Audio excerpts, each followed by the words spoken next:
À compter d'aujourd'hui, les expulsions locatives peuvent reprendre et pour nous en parler, nous recevons sur notre plateau Hilaire Baudin. Bonsoir. Bonsoir. Vous êtes le président de l'association Tarmac. Alors pour ceux qui l'ignorent, cette trêve hivernale, elle avait commencé le 1er novembre dernier. Elle se termine aujourd'hui. Cela signifie que les expulsions locatives, comme je le disais, peuvent reprendre à compter d'aujourd'hui. La fin de la trêve hivernale a ses deux conséquences. Premièrement, les expulsions peuvent reprendre, mais vous savez, il y a des équipes qui travaillent sur ces points-là et elles se reprennent très lentement, mais c'est la date où elles recommencent. Pendant les 6 mois de la trêve hivernale, elle n'existe plus. La trêve hivernale, qu'on appelle la période hivernale, a aussi d'autres conséquences concernant les personnes qui dorment à la rue. Normalement, nous parlons d'accueil inconditionnel pour toutes les personnes qui vivent à la rue, mais il y a des conditions de vulnérabilité. Donc, en période hivernale, la période hivernale est classée en deux sous-périodes. Il y a 3 niveaux, c'est ça, d'urgence. Il y a 2 niveaux en période hivernale et un 3e niveau en dehors de la période hivernale.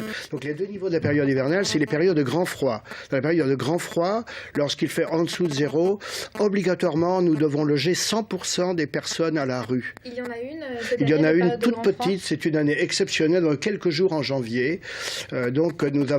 C'est une année extrêmement particulière sur ce plan-là. Donc la période grand froid, le dispositif grand froid qui crée 20 ou 30 places de plus sur le Mans a été mis en place pendant quelques jours, c'était en 2014. Mais autrement, la période hivernale a comme conséquence que nous logeons chaque nuit sur la Sarthe nous avons 60 chambres pour recevoir les personnes. Des chambres d'hôtel 60 chambres, non. Ce qu'on appelle des chambres pérennes, 60 chambres tout au long de l'année. D'accord. Et en période hivernale, la variable d'ajustement, c'est des chambres d'hôtel en supplément de ces 60 chambres. En période hivernale, nous avons une trentaine de chambres supplémentaires d'hôtels cette fois qui sont ouvertes. Et cela signifie qu'avec la trêve hivernale, ces variables d'ajustement vont diminuer. Voilà, nous louions au 30 mars, nous louions 30 chambres dans des hôtels au Mans. Nous allons redescendre progressivement vers autour de 10. En descendant vers mai-juin, nous allons descendre de 30 à 10, parce que l'élément fondamental, c'est que nous avons des budgets contraints et donc il faut que nous réussissions à rentrer dans les budgets que l'État nous impose. Quelles sont ces personnes qui viennent vous voir aujourd'hui et qui ont besoin de vos services? Vous avez une idée de leur âge, de leur sexe? Oui, nous avons de plus en plus de jeunes, parfois chassés de leur famille, des jeunes d'une vingtaine d'années. Nous avons de plus en plus de jeunes femmes. Nous avons de plus en plus aussi de personnes qui sont expulsées de leur logement, qui ont plus de 60 ans. De mères de famille avec enfants, nous avons les femmes battues et nous avons aussi un nombre qui augmente de personnes étrangères, des primo-arrivants en attendant de trouver une solution.